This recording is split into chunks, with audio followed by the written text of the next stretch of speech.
It was the longest night of winter. At the bottom of the sea, an old fish gathered together 12,000 of her children and grandchildren and began to tell them this story. Once upon a time, a little black fish lived with her mother in a small pond on the side of a mountain. Their home was behind a black moss-covered rock under which they both slept at night. The little fish longed to see the moonlight in their home just once. From morning till evening, the mother and child swam after each other. Sometimes they joined other fish and rapidly darted in and out of small crevices. The little fish was an only child, for of the 10,000 eggs which the mother had laid, only she had survived. For several days the little fish had been deep in thought and had talked very little. She swam slowly behind her mother around the pond and did not play with the other fish. Her mother thought her child was sick and would soon be well. In fact, the black fish's sickness was really something else. Early one morning, before the sun had risen, the little fish woke her mother and said, "Mother, I want to talk to you." Half asleep, the mother responded, "Child, this isn't the time to talk. Save your words for later. Go swimming." "No, mother. I can't go swimming anymore. I must leave here." "You really have to leave?" "Yes, mother, I must go." "Just a minute. Where do you want to go at this hour of the morning?" "I want to go see where the stream ends." "You know, mother, I've been wondering where the end of the stream is. I haven't been able to think about anything else. I didn't sleep a wink all night. At last I decided to go and find where the stream ends. I want to know what's happening in other places." The mother laughed. "When I was a child, I used to think a lot like that. But my dear, a stream has no beginning and no end. That's the way it is. The stream just flows and never goes anywhere." "But mother dear, isn't it true that everything comes to an end? Nights end, days end, weeks, months, years." "Forget this pretentious talk," interrupted the mother. "Let's go swimming. Now is the time to swim, not talk." "No, mother, I'm tired of this swimming. I want to set out and see what's happening elsewhere." "Maybe you think someone taught me these ideas, but believe me, I've had these thoughts for a long time. Of course, I've learned many things here and there. For instance, I know that when most fish get old, they complain about everything. I want to know if life is simply for circling around in a small place until you become old and nothing else, or is there another way to live in the world?" When the little fish finished, the mother exclaimed, "My dear child, are you crazy? World. World. What is this other world? The world is right here where we are. Life is just as we have it." Just then a large fish approached their home and said, "Neighbor, what are you arguing about with your child? Aren't you planning to go swimming today?"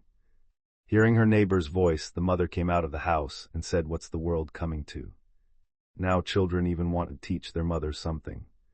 "How so?" asked the neighbor.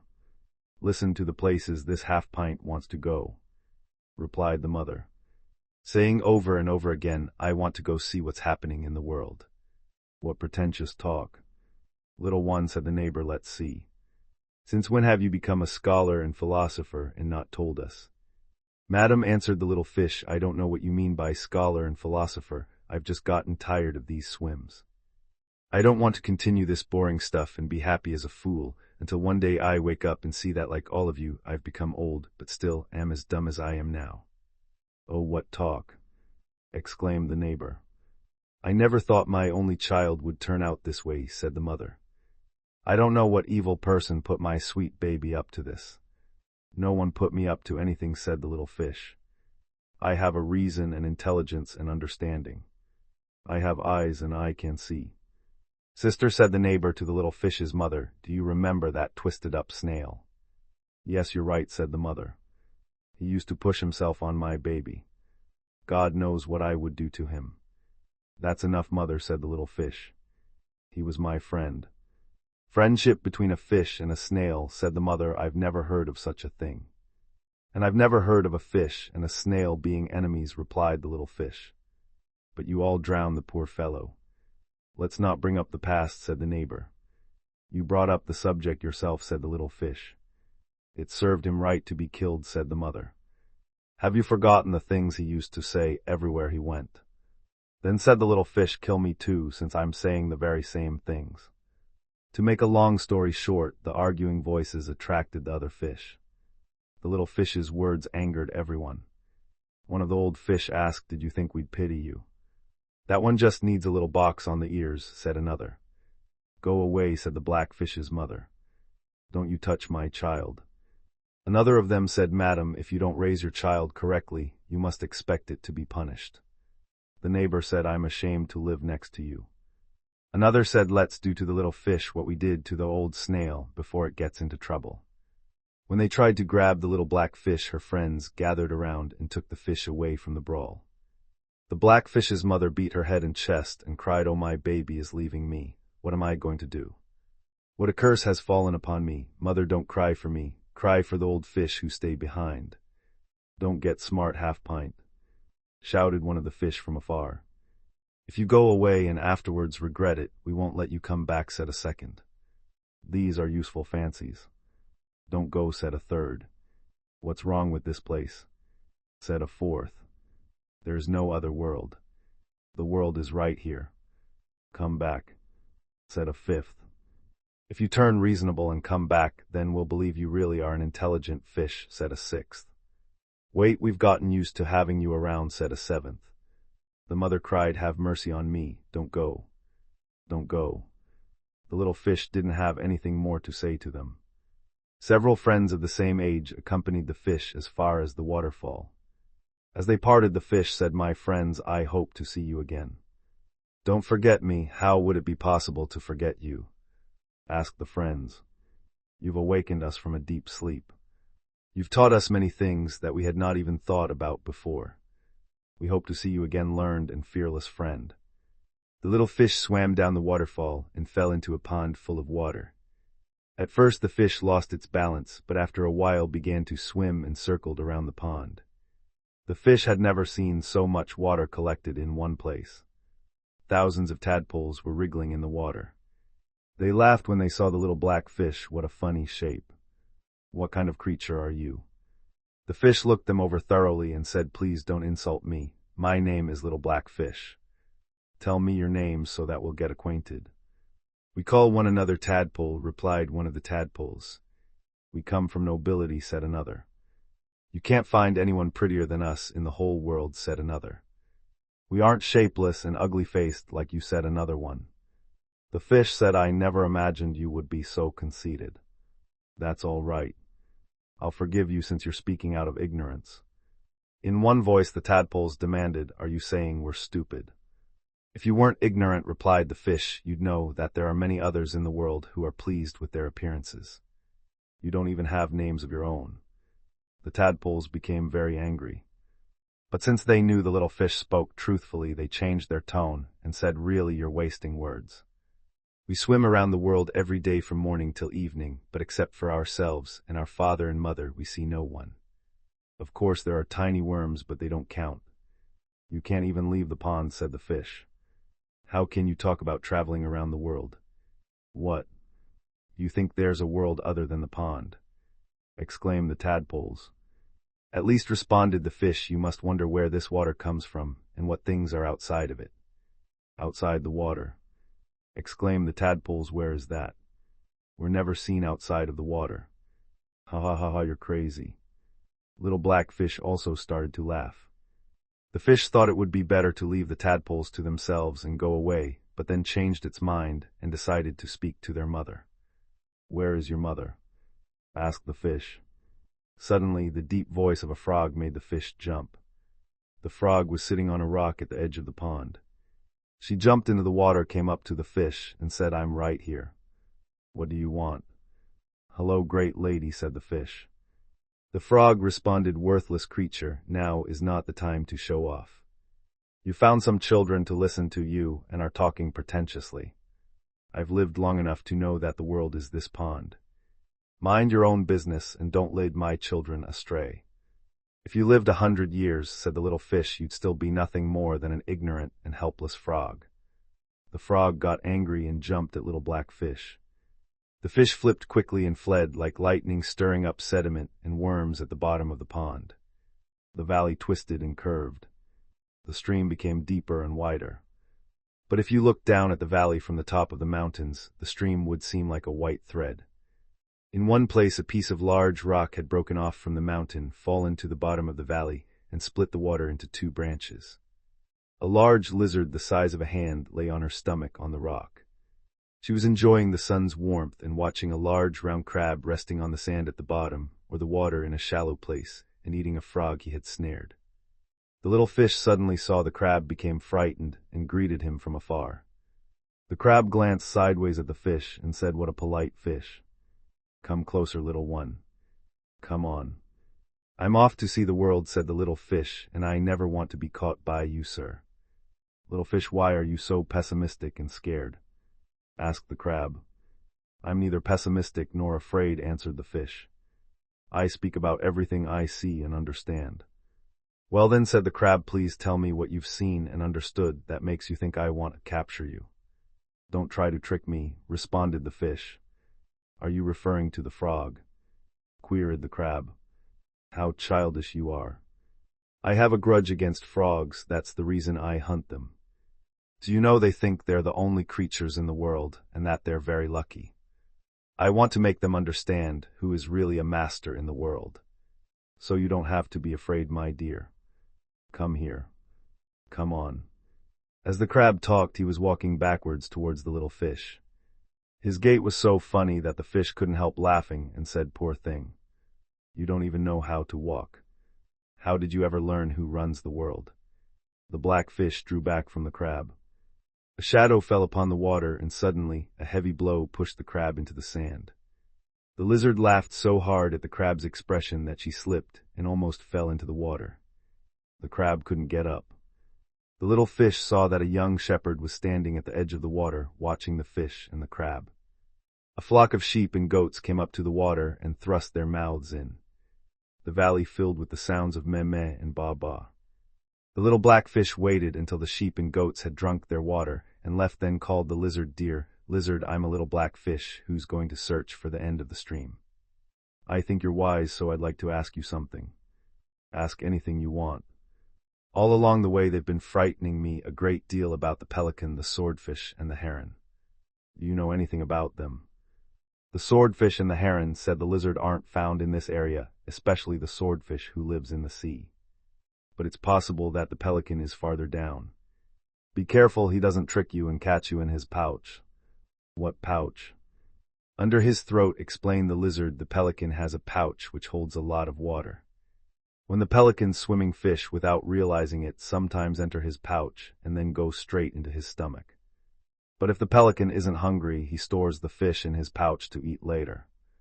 If a fish enters the pouch, is there any way of getting out?" asked the fish. "There's no way unless the fish rips open the pouch," answered the lizard. "I'm going to give you a dagger so that if you get caught by the pelican you can do just that." Then the lizard crawled into a crack in the rock and returned with a very sharp dagger. The little fish took the dagger and said, "Dear lizard, you are so kind. I don't know how to thank you." "It's not necessary to thank me, my dear. I have many of these daggers. When I have nothing to do, I sit down and make daggers from blades of grass and give them to smart fish like you." "What?" asked the fish. "Have other fish passed here before me?" "Many have passed by," the lizard replied.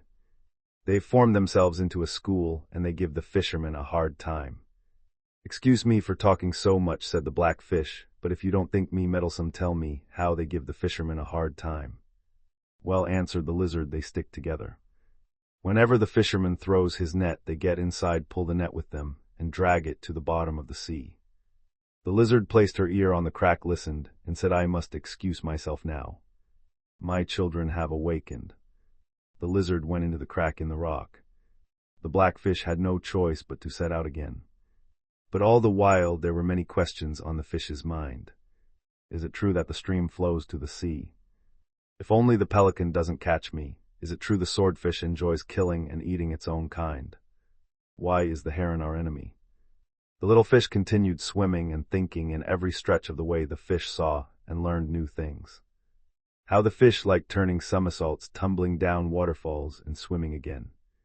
The fish felt the warmth of the sun and grew strong. At one place, a deer was hastily drinking some water. The little fish greeted her. "Pretty dear, why are you in such a hurry?" "A hunter is following me," replied the deer. "I've been hit by a bullet right here." The little fish didn't see the bullet hole, but from the deer's limping gait knew she was telling the truth. At one place turtles were napping in the sun's warmth. At another place the boisterous noise of partridges twisted through the valley. The fragrance of mountain grass floated through the air and mixed with the water. In the afternoon the fish reached a spot where the valley widened, and the water passed through the center of a grove of trees. There was so much water that the little black fish had a really good time. Later on the fish came upon a school of fish. The little fish had not seen any other fish since leaving home. Several tiny fish surrounded little black fish and said, "You must be a stranger here." "Yes," responded the black fish, "I'm a stranger. I've come from far away." "Where do you want to go?" asked the tiny fish. "I'm going to find the end of the stream," replied the black fish. "Which stream?" "This very stream we're swimming in," answered the black fish. "We call this a river," stated the tiny fish. The black fish didn't say anything. "Don't you know that the pelican lives along the way?" inquired one of the tiny fish. "Yes, I know," answered the black fish. "You know what a big wide pouch the pelican has?" asked another. "I know that too," replied the black fish. "In spite of all this, you still want to go?" exclaimed the tiny fish. "Yes," said the black fish, "whatever happens, I must go." Soon a rumor spread among all the fish that a little black fish had come from far away and wanted to find the end of the river. And the fish wasn't even afraid of the pelican. Several tiny fish were tempted to go with the black fish, but didn't because they were afraid of the grown-ups. Others said, "If there weren't a pelican, we would come with you. We're afraid of the pelican's pouch." A village was on the edge of the river. Village women and girls were washing dishes and clothes in the river. The little fish listened to their chatter for a while and watched the children bathing, then set off. The fish went on and on and on, still farther on, until night fell, then lay down under a rock to sleep. The fish woke in the middle of the night and saw the moon shining into the water and lighting up everything. The little black fish liked the moon very much. On nights when the moon shone into the water, the fish longed to creep out from under the moss and speak with her. But Mother would always wake up, pull the fish under the moss, and make it go to sleep again. The little fish looked up at the moon and said, "Hello, my lovely moon." "Hello, little black fish. What brings you here?" "I'm traveling around the world." "The world is very big," said the moon. "You can't travel everywhere." "That's okay," said the fish. "I'll go everywhere I can." "I'd like to stay with you till morning," said the moon, "but a big black cloud is coming toward me to block out my light." "Beautiful moon, I like your light so much. I wish you'd always shine on me. My dear fish, the truth is I don't have any light of my own. The sun gives me light and I reflect it to the earth. Tell me, have you heard that humans want to fly up and land on me in a few years?" "That's impossible," exclaimed the fish. "It's a difficult task," said the moon, "but whatever they want, humans can." The moon couldn't finish her sentence. The dark cloud approached and covered her face. The night became dark again and the black fish was alone. The fish looked at the darkness in surprise and amazement for several seconds, then crept under a rock and fell asleep. The fish woke up early in the morning and saw overhead several tiny fish chattering. When they saw that the black fish was awake, they said in one voice, "Good morning." The black fish recognized them right away and said, "Good morning. You followed me after all." "Yes," answered one of the tiny fish, "but we're still afraid." "The thought of the pelican just won't go away," said another. "You worry too much," said the black fish. "One shouldn't worry all the time. Let's start out and our fears will vanish completely." But as they were about to set out, they felt the water all around them rise up and a lid was placed over them. It was dark everywhere and there was no way to escape. The black fish immediately realized that they had been caught in the pelican's pouch. "My friends," said the little black fish, "we've been caught in the pelican's pouch, but there's a chance to escape." All the tiny fish began to cry. One of them said, "There's no way to escape. It's your fault since you influenced us and led us astray. Now he's going to swallow us all, and then we'll die," said another. Suddenly the sound of frightening laughter twisted through the water. It was the pelican. He kept on laughing and said, "What tiny fish I've caught. Ha! Ha! Truly my heart bleeds for you. I don't want to swallow you. Ha ha!" The tiny fish began pleading, "Your Excellency, Mr. Pelican, We've been hearing about you for a long time. If you'd be so kind as to open your distinguished beak a little so that we might go out, we'll always be grateful to you." "I don't want to swallow you right now," said the pelican. "I have some fish stored. Look below." Several large and tiny fish were scattered on the bottom of the pouch. "Your Excellency, Mr. Pelican," cried the tiny fish, "we haven't done anything. We're innocent. This little black fish led us astray, cowards." Exclaimed the little black fish, "Are you crying like this because you think this dishonest bird is merciful?" "You don't know what you're saying," said the tiny fish. "Just wait and see His Excellency, Mr. Pelican will pardon us and swallow you." "Of course, I'll pardon you," said the pelican, "but on one condition." "Your condition, please, sir," begged the tiny fish. "Strangle that meddlesome fish, and then you'll get your freedom." The little black fish moved aside and said to the tiny fish, "Don't agree. This deceitful bird wants to turn us against each other." "I have a plan," but the tiny fish were so intent on saving themselves that they couldn't think of anything else. They advanced towards the little black fish, who was sitting near the back of the pouch and talking slowly. "Cowards. Whatever happens, you've been caught and don't have a way to escape. And you're not strong enough to hurt me. We must strangle you," said the tiny fish. "We want freedom." "You've lost your senses," said the black fish. "Even if you strangle me, you won't escape." "Don't fall for his tricks. You're talking like this just to save yourself," said the tiny fish. "Otherwise, you wouldn't think of us at all." "Just listen," said the black fish, "and I'll explain. I'll pretend I'm dead. Then we'll see whether or not the pelican will free you. If you don't agree to this, I'll kill all of you with this dagger, or rip open the pouch and escape while you enough." Interrupted one of the fish. "I can't stand this talk.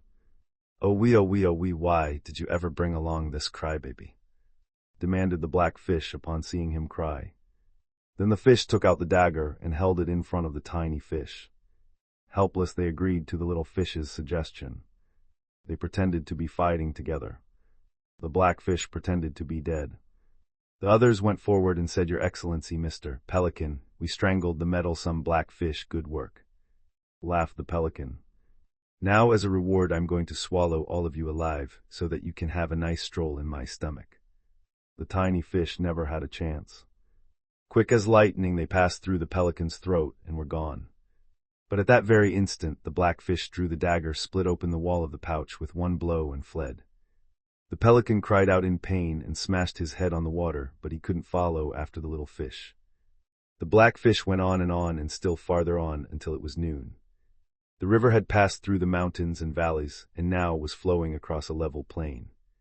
Several other smaller rivers had joined it from the right and the left, increasing its water greatly. The black fish was enjoying the immensity of the water. Soon the fish realized the water had no bottom. The fish swam this way and that way and didn't touch anywhere.